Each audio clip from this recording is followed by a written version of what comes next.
Starting a new business will always require capital. However, when you're a new business, banks are much more likely to not want to lend to you because you're new.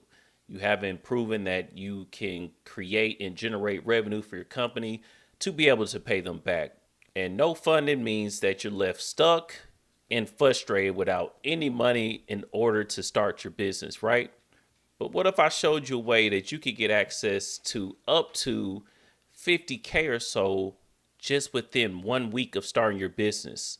So on this video, I'm going to show you how my client Gabe, so it's a couple, Gabe and Maria, they were able to get access to up to 50K in their business just within 7 days. So they started the business and got access to funding in less than a week.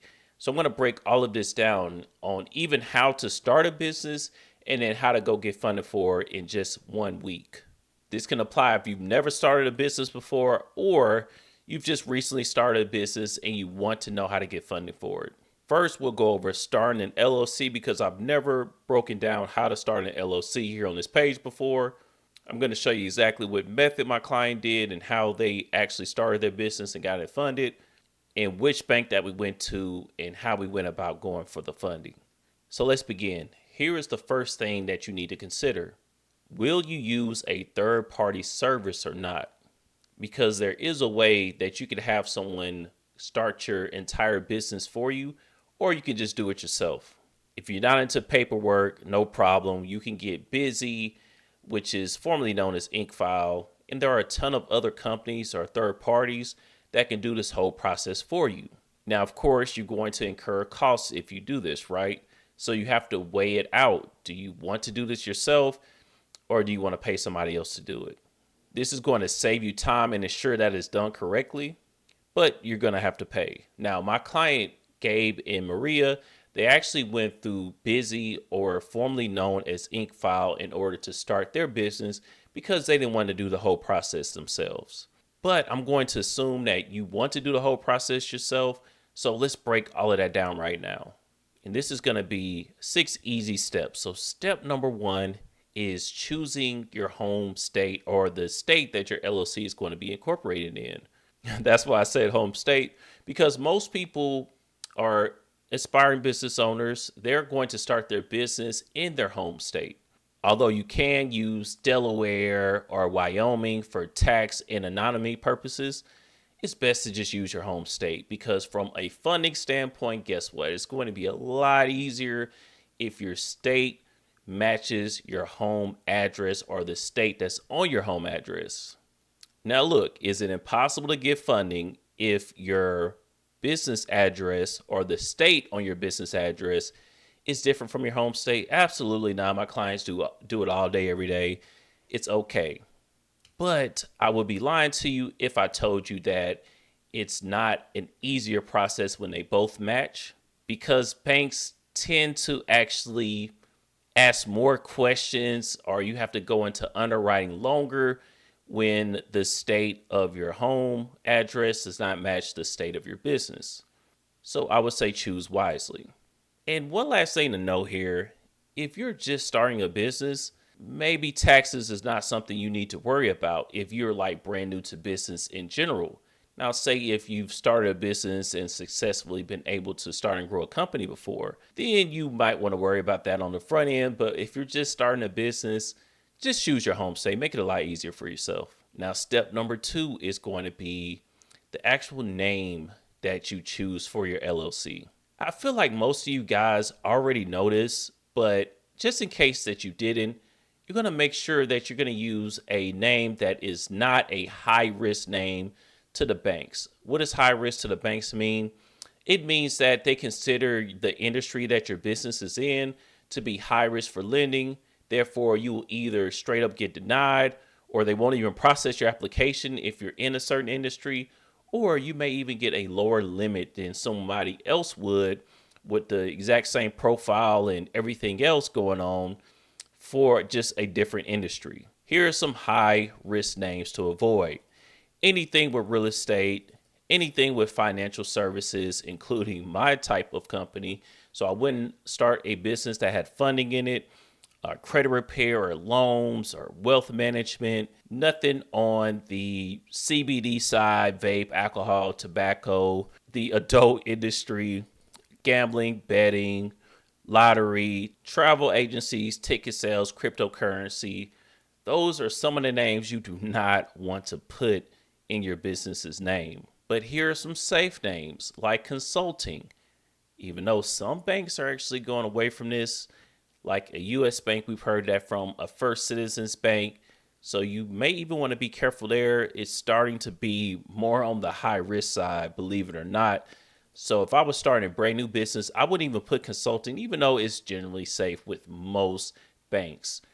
Enterprise or ventures. This is my favorite.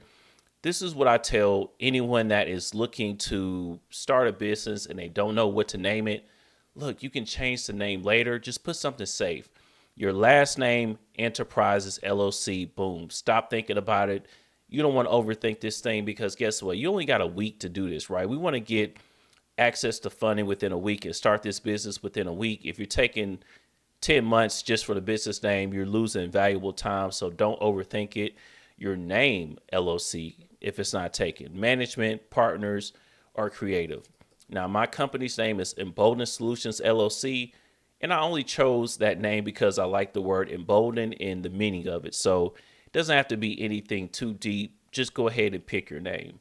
Then step number 3 is going to be choosing a registered agent. A registered agent essentially is the LLC's mail receiver. And this must be a physical address. It can be you, a friend, or a professional service that you use for your registered agent. But hire one if you rather not list your home address publicly or you don't want to use any other service. You could hire someone for this. But here's my opinion on it. I would just use my home address if I was just getting started, and then I would get access to either a physical address for my business, get some type of virtual address, and then I would go make an amendment and start it later. That's what I would do. And the reason, again, you don't want to use, it's not a good idea to use your home address, typically speaking, it's because it is public information. Everything about a business, not everything about a business, but your business's name and everything, it can be searched on any state's Secretary of State. So it is important to know that. All right. This can affect your funding as well because with your registered agent, if it is a third party and they need to get access to the registered agent for your business, or your registered agent is like different than everything else on your LLC, it can affect your funding process. So that is something to be aware of. Now, step number 4, it's time to file your articles of organization. So how do you do this? It's very, very simple. All right. And it's like I have here, it's like your LLC's birth certificate.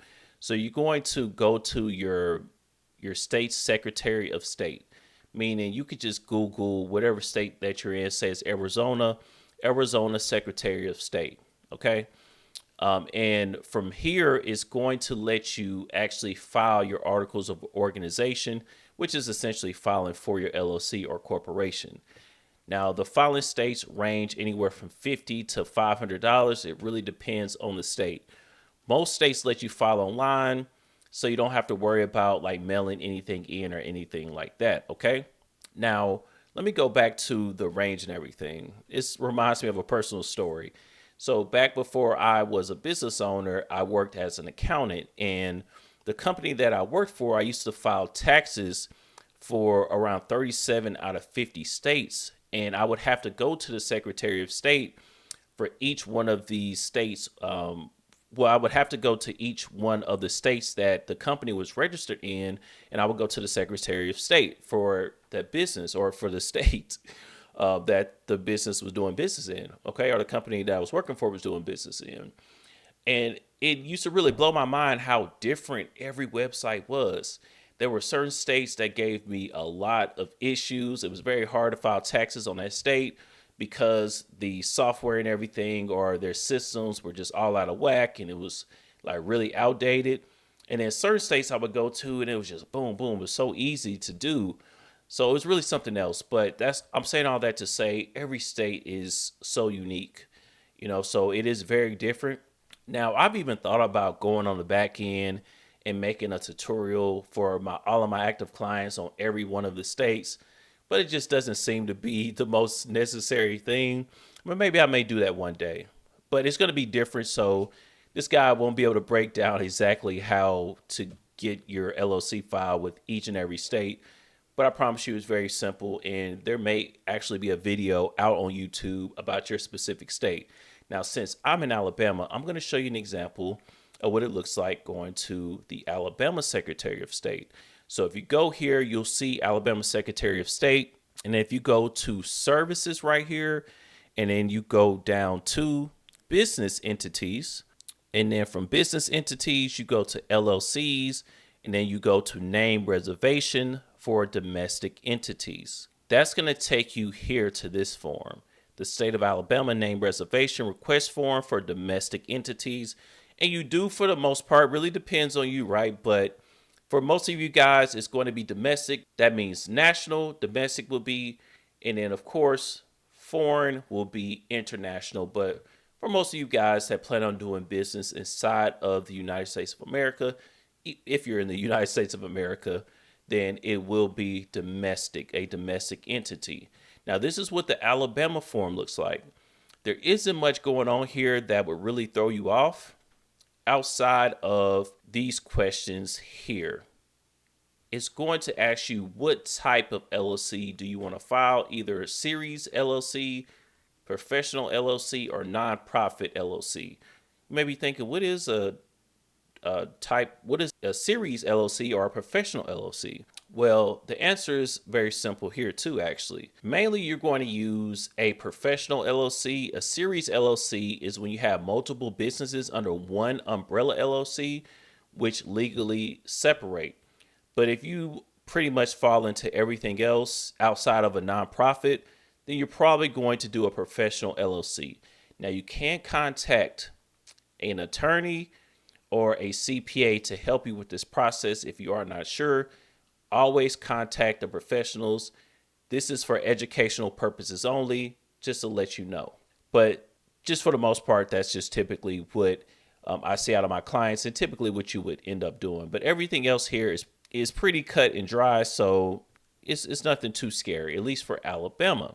Okay, but after you file with the state, you do have to file with your particular county too as well, which sometimes actually involves having to go inside of the Secretary of State or the office within your county to handle the rest of the paperwork. But it's pretty simple. Once you do that, you're normally good to go. Now, next step is going to be an EIN. This is very, very simple. Pretty much, you're going to go to the IRS's website, and they have a search bar there where you pretty much could just put in EIN number, and it's going to take you to a link. You click the link and you insert the information about your business. So business's name and everything and the address. And if you follow the steps there, it literally takes less than 5 minutes and you can get an EIN number. It's so easy. This is the only thing that I think is really interesting about getting an EIN number. Well, two things. Number one, you can only get an EIN number during the IRS's business hours. So it's kind of interesting there. I remember one time I tried to get a EIN number and it was like 7 o'clock at night and they wouldn't let me do it. I'm like, it's online. Why not? But hey, you can't if it's not within their business hours. Number two, very, very important. When you get an EIN number, make sure to save, either print it out physically, like I have a print over there, or you at least need to save the PDF of your proof of your EIN number, because that form is not the easiest to get to. So, and that's the only time you're really going to see it after you complete it. So make sure that you save that EIN number. It is very important. Now, those 5 things are the only things that you need in order to get funding for your business, at least to go ahead and get your up to $50K in business funding that I've been referring to. But there are a few other things that you can do.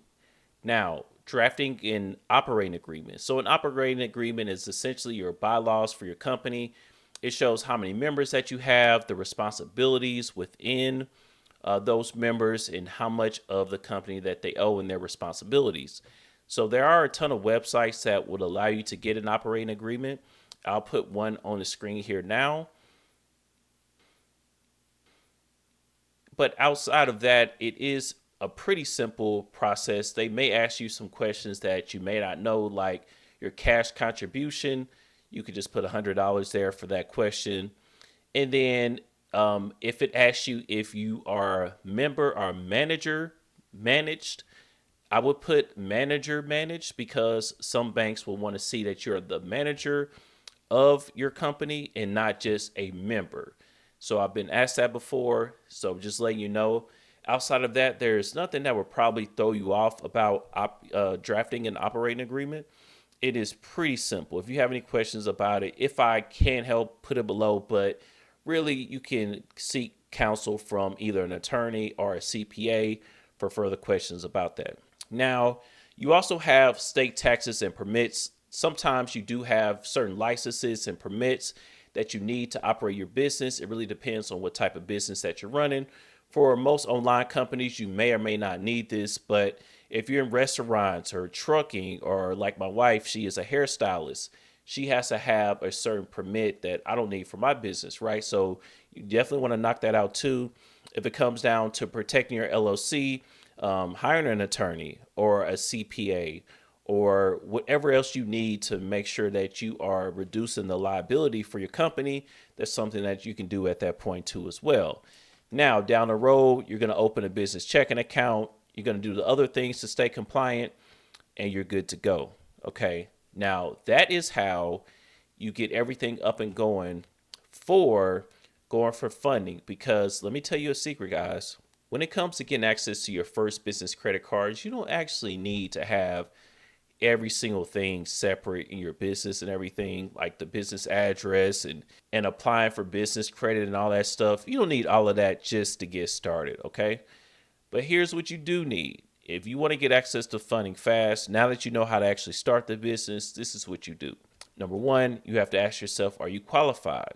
So you will need a 700 to 700 plus credit score, 3 to 9% credit utilization, credit history for 5+ years. Highest limit 10K plus, 25K plus is preferred, and then no negatives.